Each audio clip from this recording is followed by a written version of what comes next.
Bonjour Anthony, comment ça va aujourd'hui? Bonjour Olivier, ça va bien, ça va très très bien. Bonjour à toutes les auditrices et les auditeurs. Alors on va pas cacher la vérité, on va dire tout simplement que tu t'appelles Anthony Dupré. Exactement, c'est ça. Alors là, ça va dire beaucoup de choses à beaucoup de monde, mais on va y aller tout doucement dans ta vie. On va démarrer, on peut donner l'année de naissance, 74. Le 22 septembre 1974. Ah là, toi, t'as Je peur suis qu'on oublie ton dans l'année de mes anniversaire. 50 ans. Ouais, t'as peur qu'on oublie ton anniversaire, tu vois, je le sens. Non, on peut pas l'oublier quand même. Bon, ça va. Alors toi, t'as de la chance parce que t'es dans l'année de tes 50 ans. Moi, je suis né en 64, c'est moins drôle.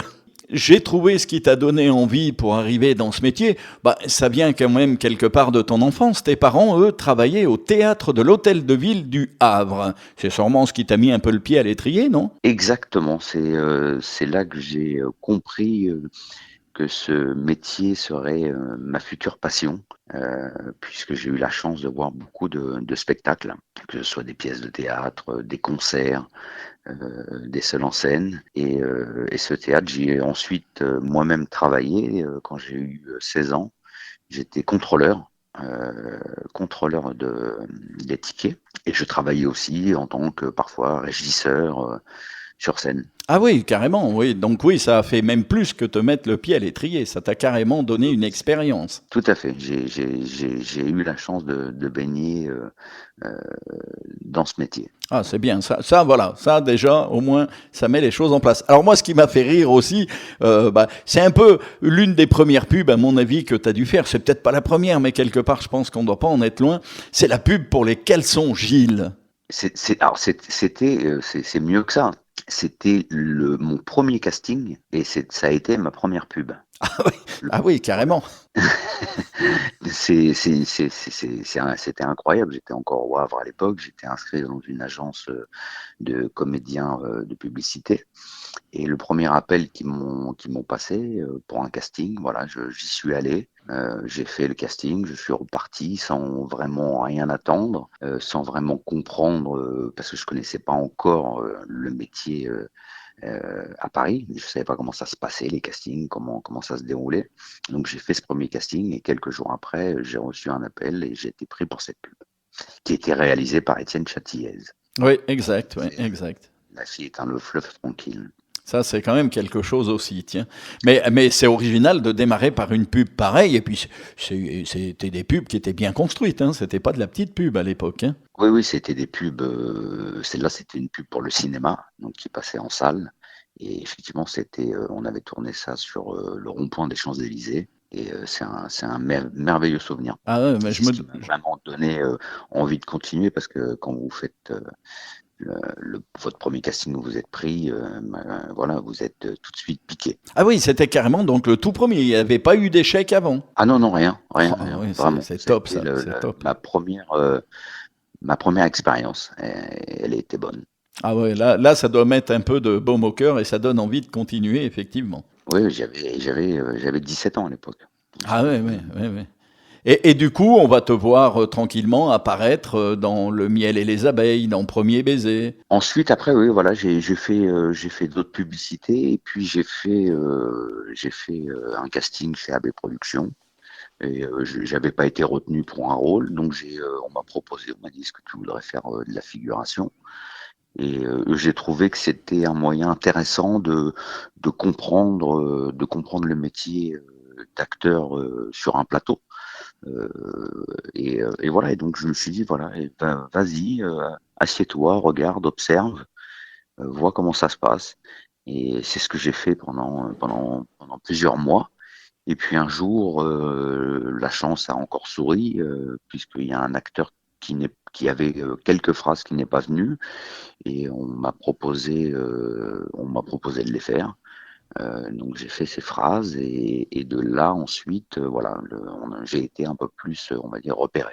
Ah oui, automatiquement. En plus, tu as été aussi, c'est à la même période où je crois tu as été repéré par Jean-Luc Azoulay en même temps. C'est à ce moment-là, il cherchait Jean-Luc Azoulay, Ariane Carletti et Rémi Sarrazin cherchaient un chanteur. Ils avaient écrit une chanson Et donc il cherchait un chanteur et Ariane avait visionné des heures et des heures de rush, justement des comédiens et des gens qui étaient sur les plateaux AB. Et ils m'ont proposé de faire ce casting pour devenir chanteur. Et j'y suis allé.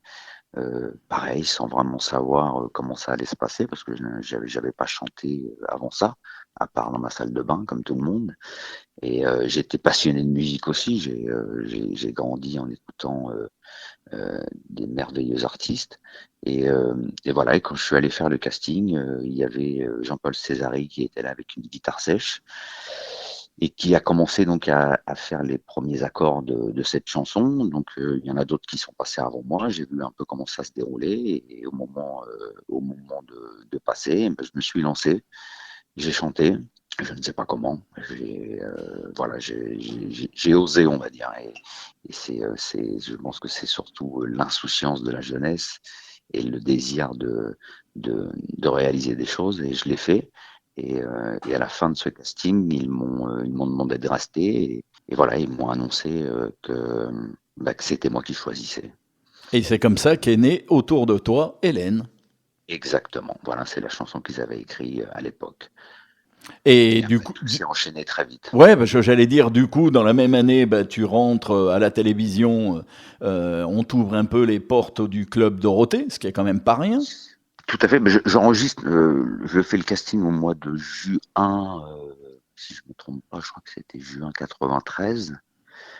J'enregistre la chanson en fin août 1993 et, et on me propose de chanter et de faire la première partie d'Hélène, d'une tournée qui commençait le 1er octobre, je crois, 93. Oui, c'est ça. Donc voilà, ça a été très très vite et je me suis retrouvé si mes souvenirs sont bons, au Cirque d'Amiens, je crois. Et c'est là que j'ai fait ma première scène en live avec des musiciens.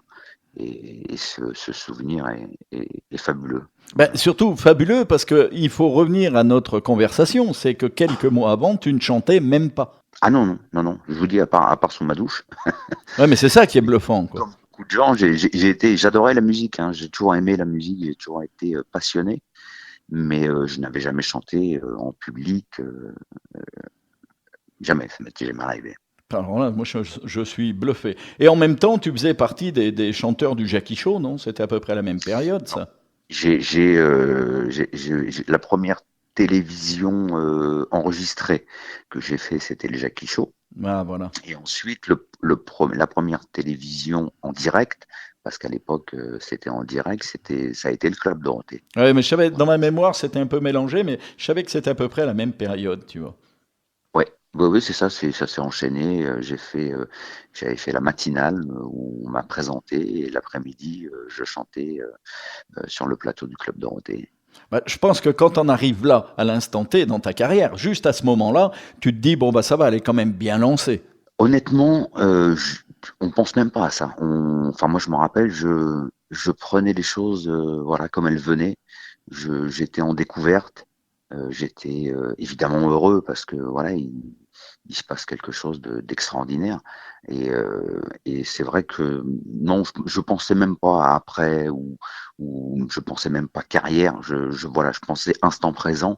Et j'essaye toujours d'ailleurs aujourd'hui à 50 ans de vivre comme ça, l'instant présent, parce qu'on ne sait pas de quoi est fait demain. Donc voilà, j'essaye de profiter vraiment de tout ce que la vie peut m'offrir.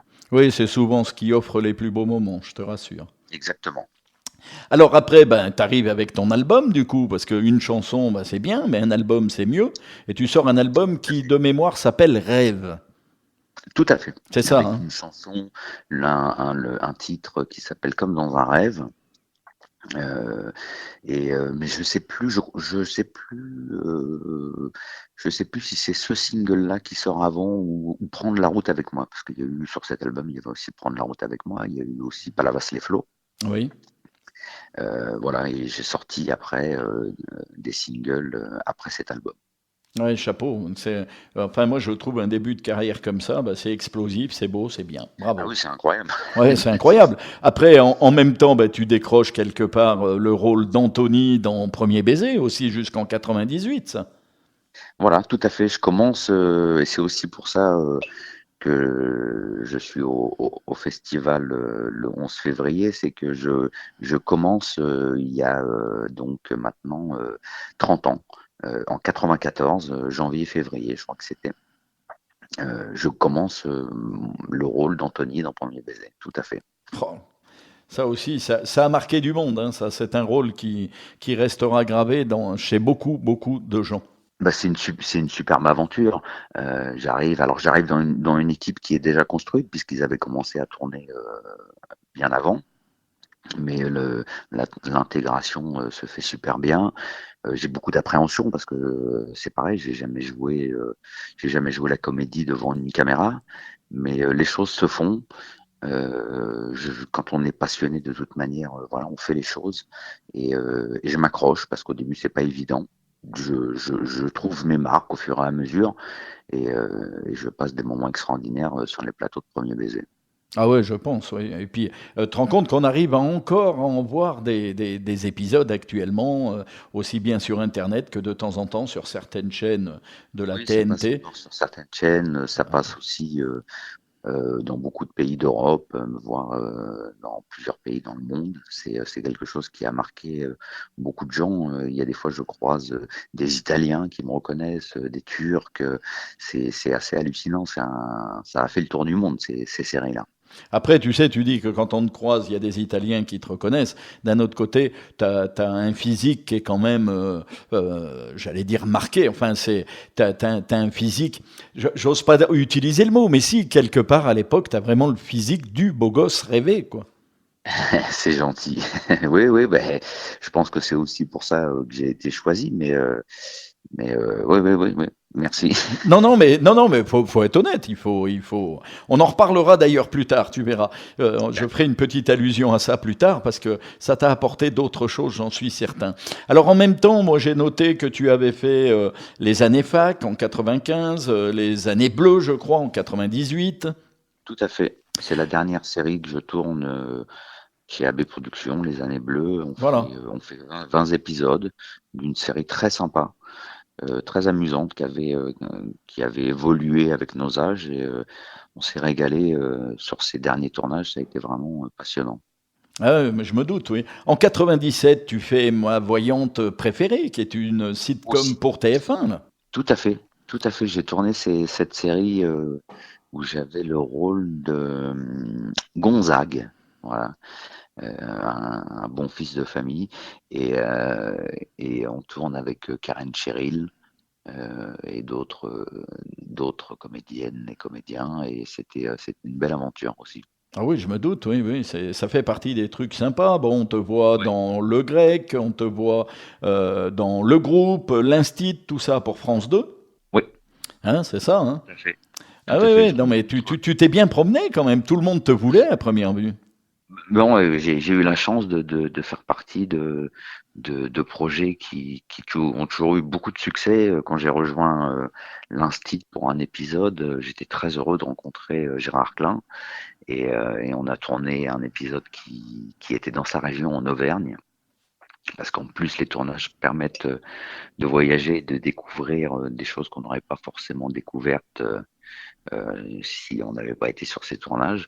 Et l'Instit, oui, on va dire que c'est la deuxième partie, une deuxième partie de ma vie de comédien, ça, qui commence. Eh oui, tu avais le J'avais rôle de un Bob. peu plus, un peu plus musclé. Ouais, ouais, ouais, je me doute, oui, oui. Et puis, bon, tu avais du monde à côté de toi quand même, donc Oui, c'est...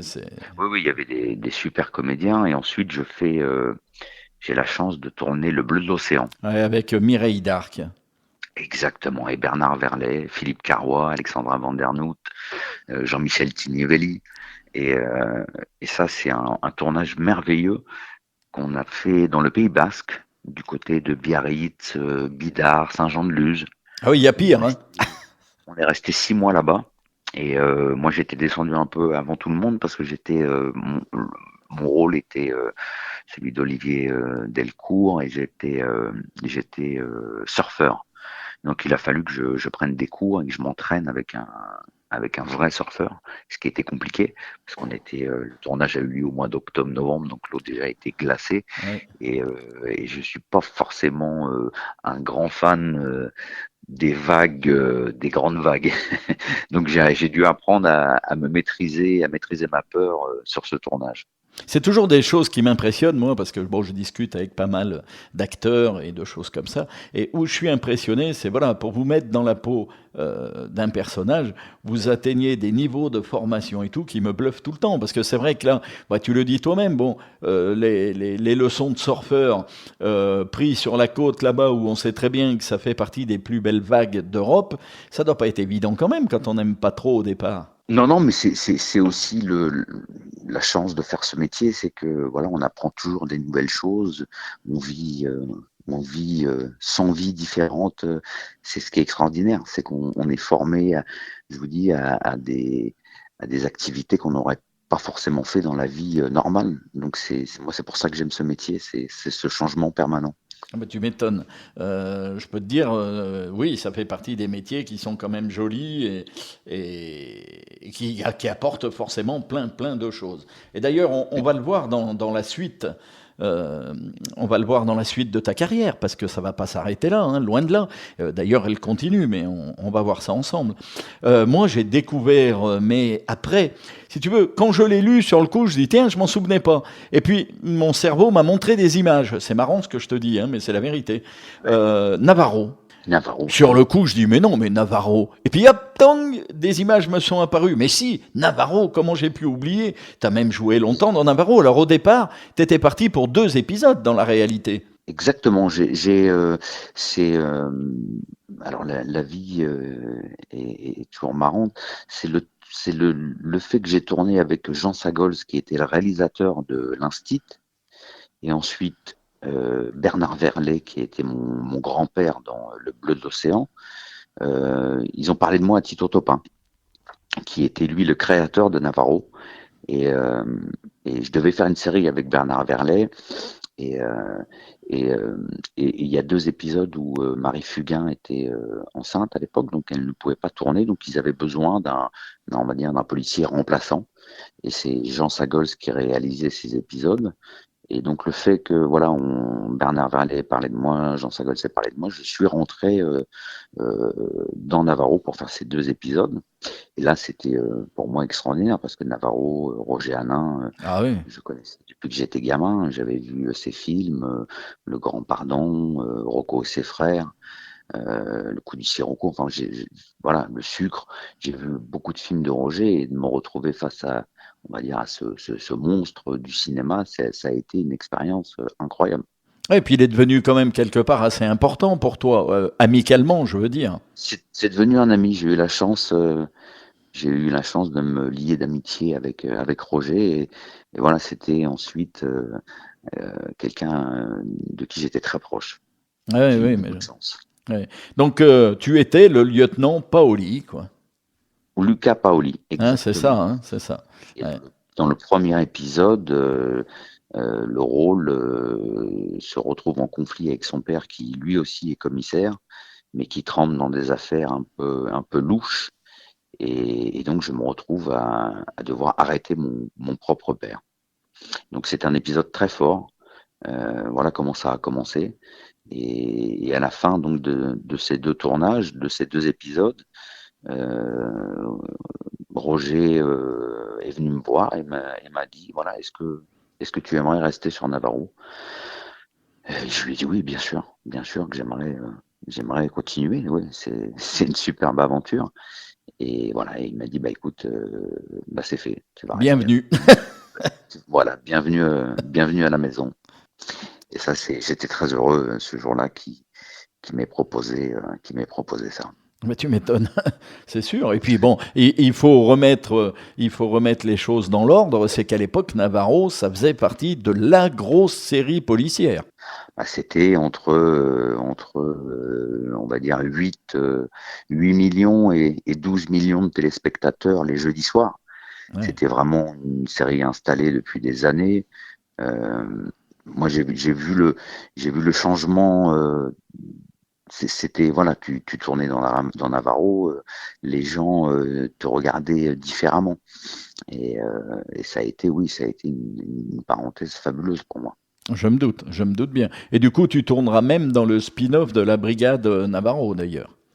Alors ensuite, on a fait Brigade Navarro, exactement, au moment où les séries changeaient, c'est-à-dire que le Navarro c'était du 90 minutes, et là les séries américaines qui ont toujours un peu d'avance commençaient à passer aux 52 minutes, donc on est passé aux 52 minutes comme eux, et on a essayé de donner on va dire une deuxième jeunesse à Navarro en faisant la Brigade. C'est ça, oui, c'est ça. Ouais, enfin, moi, ça fait partie des aventures qui me plaisent parce que quand même, on voit que tu es rarement resté au point mort. Hein. Tu as toujours eu... Et il faut toujours essayer de rester en mouvement. Il y a des périodes où c'est plus calme que d'autres, mais dans les périodes justement où c'est plus calme, il faut en profiter pour construire le comédien qu'on est. C'est-à-dire qu'il faut se cultiver, lire, être à la recherche d'autres choses pour justement pouvoir évoluer et prétendre à d'autres tournages. Oui, pour de nouveau intéresser Se avec remettre en autre question chose. tout le temps. Ouais. Tout à fait. Et tu vas partir à Los Angeles. À la fin de Navarro, tout à fait. Je pars 3 ans là-bas pour travailler et prendre des cours aussi. Donc j'ai pris des cours et j'ai fait. Alors mon anglais était assez moyen, Bienvenue au niveau club. assez moyen. Mais voilà, donc j'ai fait pas mal de publicités, des photos et quelques petits rôles dans des films et dans des séries. Et Oui, ça a été une aventure très enrichissante. et puis tu as quand même été quelque part boxeur dans un clip de Jennifer Lopez, s'il te plaît. Tout à fait. Pour sa tournée mondiale, j'ai joué le rôle du boxeur, donc ça passait sur les écrans géants lorsqu'elle chantait et dansait. Donc oui, oui, j'ai eu la chance, je suis allé manger chez le père de Michael Jackson. Ah oui. J'ai été invité là-bas. Oui, oui, j'ai fait des rencontres incroyables. Et c'est la magie de Los Angeles. Ah ouais, là c'est plus que de la magie, même, quelque part. Oui, oui, je me suis retrouvé chez eux, donc à dîner avec eux, avec la fille de Michael Jackson, Paris. Et c'était incroyable. C'est des moments où, voilà, quand je vois le portail de la maison, c'est là où il avait grandi en plus. C'est là où il avait vécu avec ses parents. Et tu te dis, waouh, c'est Ouais. incroyable. Encore une fois, donc, ce passage à Los Angeles restera gravé parce que ça t'a apporté beaucoup de choses. Ben oui, déjà, bah, quand tu arrives là-bas, tu es un inconnu total. Donc, j'avais pas connu ça depuis mes 18 ans, l'anonymat, on va dire. Et donc, c'est étonnant d'un coup, voilà, les gens vous connaissent pas, ne savent pas qui vous êtes, ne vous reconnaissent pas. Donc, c'est assez étonnant. Moi, j'avais vécu depuis mes 19 ans et les années AB Productions, une espèce de folie autour de tout ça. Donc, j'ai été très vite plongé dans la célébrité, notoriété. Et là, tout d'un coup, de redevenir quelqu'un de lambda, c'est très bon pour le moral. Oui, je me doute, oui. Ça a dû te... Bah, quelque part, ça repique un peu, donc ça fait du bien, quoi. Ah, Ça mais oui, oui. relance. Mais il faut parfois justement savoir se mettre en danger pour avancer et évoluer. C'est important. Ah oui, oui, je pense. Et puis, il y a ton retour en France. Tu reviens nous voir comme ça, là. Ça te manquait, la France, ou c'est le métier Euh, qui te ramène ici? la France, évidemment, la France nous manque quand on vit ailleurs, on se rend compte de la chance qu'on a de vivre en France, qui est quand même un pays assez merveilleux. Et donc, oui, je rentre parce que mon visa aussi là-bas, il faut des visas pour travailler. Eh oui. Donc, mon visa se termine et je me dis que voilà, j'ai vécu une belle aventure. J'ai appris beaucoup de choses.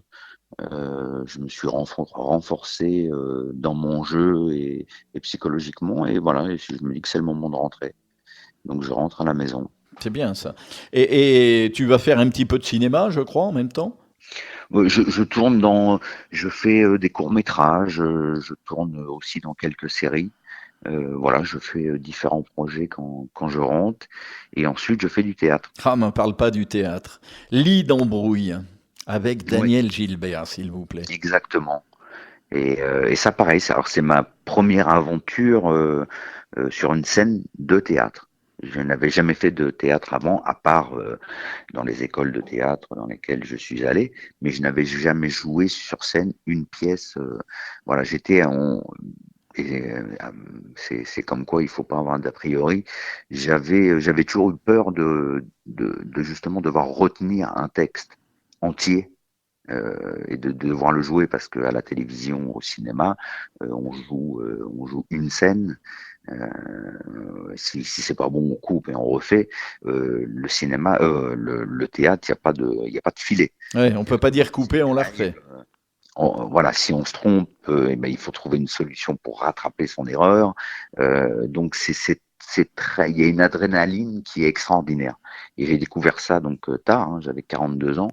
Et c'est un peu un regret de pas en avoir fait avant, même si voilà, ça sert à rien de toute manière d'avoir des regrets, mais c'est quelque chose que j'aurais aimé faire plus tôt. Et ça m'a apporté énormément aussi sur le travail de l'appréhension de mes personnages. C'est-à-dire que voilà, j'ai aussi changé de méthode grâce à ça. Et Ah ça ouais, m'a ouais, apporté ouais, c'est énormément pour sûr. la suite. C'est sûr, je me doute bien, oui. Et je me suis éclaté. On a fait, je sais plus, une cinquantaine de dates dans toute la France, en Belgique aussi, en Suisse. Et c'était fabuleux de recevoir tous les soirs les rires des spectateurs. Et voilà, on est en direct avec eux. On vit cet instant tous ensemble. C'est une communion et vraiment c'est fabuleux. Oui, puis ce qu'il y a de particulier quand même, c'est que le théâtre, contrairement au cinéma, le cinéma, quand t'as fait ton film, aïe, il est dans la boîte, c'est réglé. Mm. T'as le souci quand même, bon, bien sûr que le film marche, mais enfin, c'est quand même différent. Le théâtre, tous les soirs, eh ben, il faut se relancer, il faut être sûr que le public soit là, qu'il joue le jeu, que, enfin, faut aller, faut aller le chercher parfois parce ah qu'on ouais, sent ouais. il est dit. En plus vraiment chaque ville, chaque région est différente. Enfin le public est différent. C'est-à-dire qu'il y a des publics qui sont chaleureux tout de suite et bon bah ça vous aide et ça vous porte. Et puis il y a des fois il y a des publics qui sont très durs, très très durs. Et là il faut se surpasser pour aller les chercher. Et c'est un challenge en permanence le théâtre. Et effectivement, on peut avoir une journée de merde, on peut le dire. Hein. Bon, il y a des fois, on a des journées de merde dans la vie, mais le soir, bah, il faut être opérationnel et être dans son rôle. Donc, oublier tous ses soucis, tous ses problèmes, les laisser dans la loge, s'habiller, se changer justement pour devenir le personnage sur scène et s'éclater. C'est Quoi ça. qu'il vous soit arrivé dans la journée, mais il faut s'éclater sur scène. Et parce qu'il faut faire plaisir au public qui est venu vous voir. Et ça, voilà, ça apprend aussi à se dépasser, à se surpasser. C'est génial. Moi, tu sais, c'est un petit peu l'animation qui m'a appris ça, parce que quand t'es animateur, t'as pas le droit d'être triste. L'auditeur n'attend pas ça de toi, hein. Exactement. Et puis après, donc moi, ce qui m'a plu aussi dans cette carrière que tu fais, c'est de voir que tu t'étais intéressé, dans ta ville natale d'ailleurs, à un projet de développement pour, on va dire, développement psychologique pour les jeunes issus de quartiers difficiles. Donc, Oui, je suis le parrain d'une association qui s'appelle la Maison du Cœur au Havre, euh, justement pour aider les jeunes en difficulté, en échec scolaire, parce que parfois on se pose pas les bonnes questions. On se dit, ah, cet élève-là ou cet enfant-là est dur. Oui, mais s'il est dur, il faut peut-être comprendre pourquoi il est dur. Qu'est-ce qui lui est arrivé? Qu'est-ce qu'il a? Pourquoi il n'arrive pas à s'intégrer dans une classe ou il n'arrive pas à se concentrer, il n'arrive pas à s'intéresser. Voilà, parce que chacun a son vécu, chacun a sa vie, et je pense que c'est important d'aider les jeunes là-dedans. Et je mets aussi en place là justement des stages de, on va dire oui, de théâtre, euh, mais qui vont allier aussi une partie théâtre, éducation, sport, parce que je pense que tout est lié. Moi, ce qui m'a toujours sauvé dans ma vie, dans les moments difficiles, par exemple, c'est le sport. ah oui. Voilà, c'est ce qui m'a toujours permis de m'en sortir. Parce qu'on a tous des moments où on est pas bien, où on se dit qu'est-ce qui va se passer demain et ça devient dur et vous avez des idées enfin justement, vous n'avez plus d'idées, vous savez plus comment faire. Et le sport, moi, m'a toujours permis voilà, de me ressourcer et de me réinventer. Et donc, je suis en train de mettre en place des stages de théâtre qui se passeront à Miramont de Guyenne, qui est dans le Lot-et-Garonne, dans un domaine qui s'appelle les Sauts du Loup, le Saut du Loup. Et voilà, l'été, je vais faire des stages pour les jeunes, alors en difficulté ou pas, hein, tous les jeunes qui ont envie de s'intéresser à ça, mais qui ont aussi envie de lâcher leur téléphone, parce qu'aujourd'hui, pour moi, c'est quelque chose de terrible, le téléphone portable. Oui. Ça a ça résout plein de problèmes, mais ça en cause aussi énormément. Et voilà, je veux aider les jeunes à voir qu'il y a autre chose que ce miroir qui n'en est pas vraiment un. Ouais, et puis tu sais, moi j'ai une phrase qui résume un petit peu ce que tu dis au niveau le théâtre, le sport, tout ça, ça peut aider. Moi, ma phrase, c'est toujours de dire que, écoute bien parce que je pense qu'elle va t'intéresser, l'ennui fabrique le délinquant. Tu vois ce que je veux dire? C'est tout simplement que quand on est jeune, si on commence à s'ennuyer, ben forcément on pense à des conneries. Bien sûr, bien sûr. On se trouve pas, on n'arrive pas à trouver sa place. Et c'est pour ça aussi que au niveau éducation nationale, il faudrait peut-être un peu changer les choses. C'est-à-dire qu'il y a des enfants qui sont faits pour l'école, il y a des enfants qui sont faits pour le sport, il y a des enfants qui sont faits pour l'artistique. Enfin, il y a plein de, voilà, il y a plein d'autres alternatives. On a, il faut aider les jeunes, les comprendre et essayer de les mettre, les guider, de les mettre sur une bonne voie. Voilà. Oui, Parce parce que tout le monde a du on est, talent, mais il faut savoir le trouver, le talent. oui, puis on n'est pas tous faits pour apprendre de la même manière. Le problème de l'école, c'est qu'elle veut mettre tout le monde sur la même case. Exactement. Et ça, je suis pas pour non plus. Tu sais, j'ai fait partie, moi, des jeunes qui s'ennuyaient à l'école, je te rassure. Des conneries, j'en ai fait dans l'école. Hein, j'emmerdais les profs et tout avec des conneries à caler la voiture sur des parpaings et compagnie. Je dirais pas tout à l'antenne. Mais c'était que par ennui, parce que, voilà, bah, l'école, je trouvais pas grand-chose d'intéressant à l'époque, quoi. Ouais, on cherche à se faire remarquer aussi en faisant ça. Voilà, c'est très complexe toutes Exactement. ces choses. Mais il n'y a jamais rien qui n'est fait par hasard.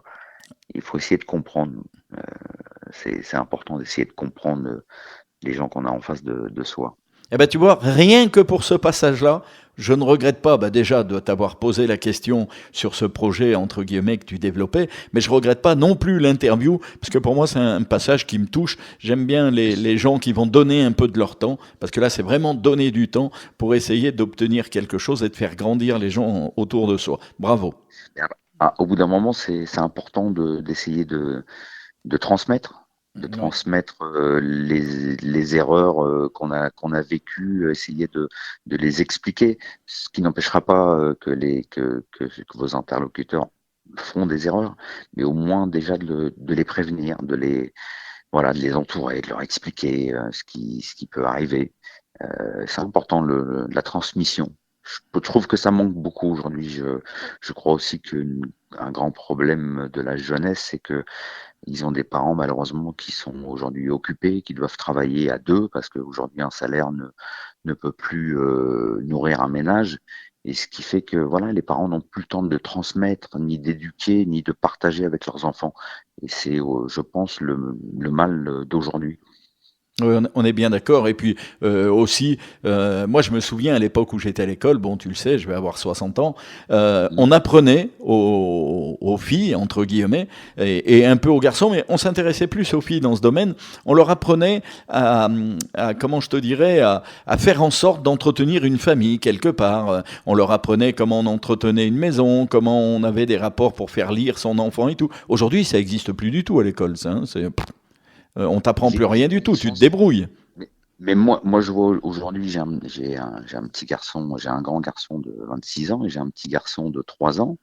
Et, euh, et donc, bah, mon métier fait que voilà, quand je pars en tournage, je suis à l'extérieur, mais sinon, je suis souvent ici. Et je suis, moi, très heureux d'éduquer mon fils, de passer du temps avec lui. Bah, je fais ses machines, voilà, je fais la cuisine. Et c'est important aussi que ce soit aujourd'hui l'homme ou la femme. Ah, bien sûr, bien sûr. L'éducation des enfants, voilà, il faut la faire. Il faut la faire. On n'a rien sans rien. et je vois le temps que je passe moi avec ce petit, le résultat est là forcément. Donc il faut permettre aux familles de pouvoir s'occuper de leurs enfants. Et ça, c'est aujourd'hui, c'est compliqué. Et, C'est et dur du... parce que la vie est chère, Ouais.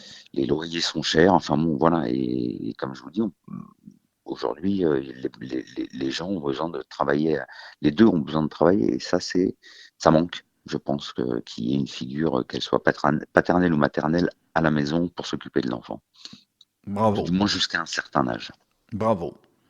Ça me plaît bien. Alors du coup, alors là, l'enchaînement, il est parfait parce que du coup, on arrive à Plus belle la vie. Ah, plus belle la vie.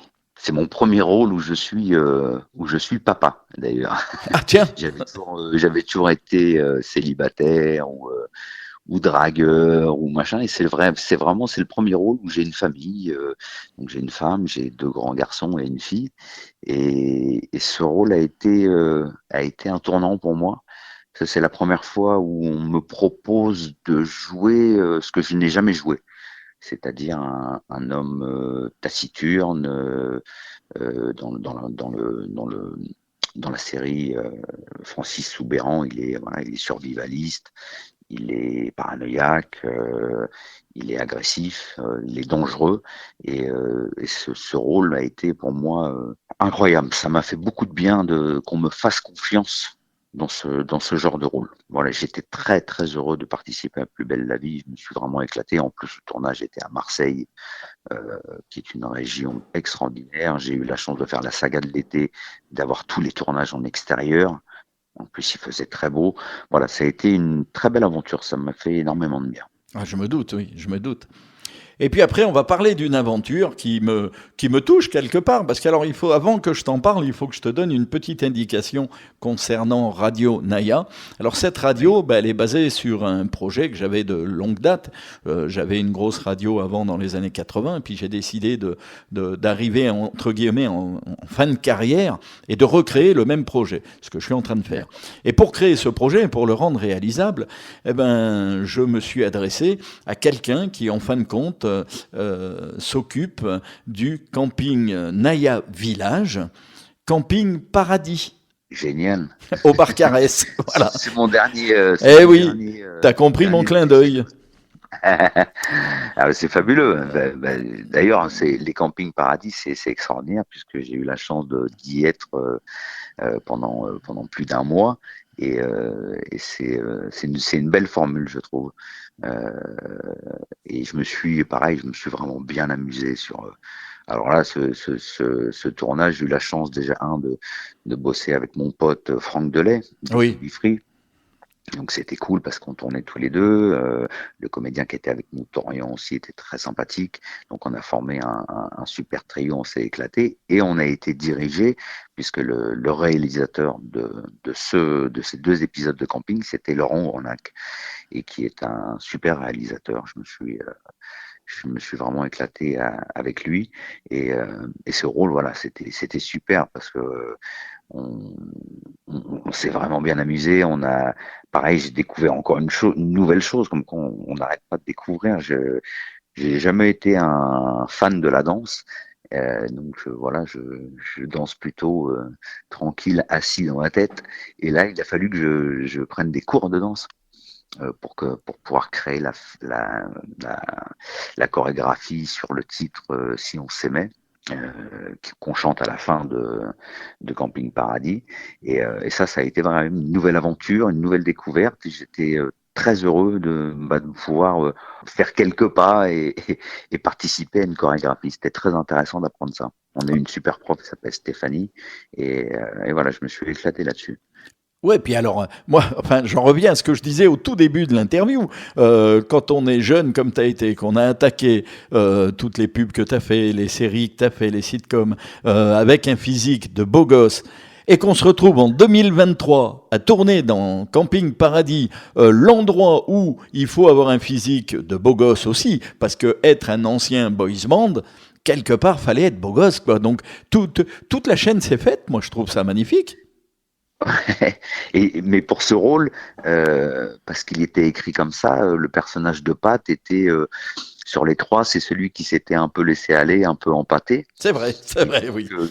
Genre, on va dire que j'étais pas à mon poids de forme au moment où j'ai rencontré les producteurs. J'avais 4 kilos de plus. Mais ils m'ont dit c'est très bien, c'est super s'il est un peu, voilà, parce il était écrit comme ça, il avait pris du poids. Donc, j'en ai profité pour en prendre un peu plus et pour être vraiment dans le rôle de Pat qui est super motivé, qui veut regoûter au succès passé, mais qui en même temps a grossi, est un peu maladroit, un peu lourdeau, et ça a été un très beau rôle. Je suis très heureux de l'avoir interprété. Ouais, puis alors moi, je suis quelqu'un qui regarde systématiquement la série Camping Paradis. Rien à voir avec le fait que je vive au Camping Paradis. Ça a pas de, parce que je regardais déjà avant, mais c'est parce que ce genre de série quelque part me plaît parce que tu peux voir ça sur 2 épisodes comme avec toi, et puis après tu le regardes pas pendant 5 ou 6 ou 7 séries. On s'en moque parce que quand tu reprends de nouveau, tu revis le truc. Et ça j'aime bien quand même. Mais moi, c'est ce que j'ai aimé, c'est que c'est vraiment une série feel good et que c'est tout public. Euh, que voilà, c'est les grands-parents, les parents, les enfants, tout le monde regarde.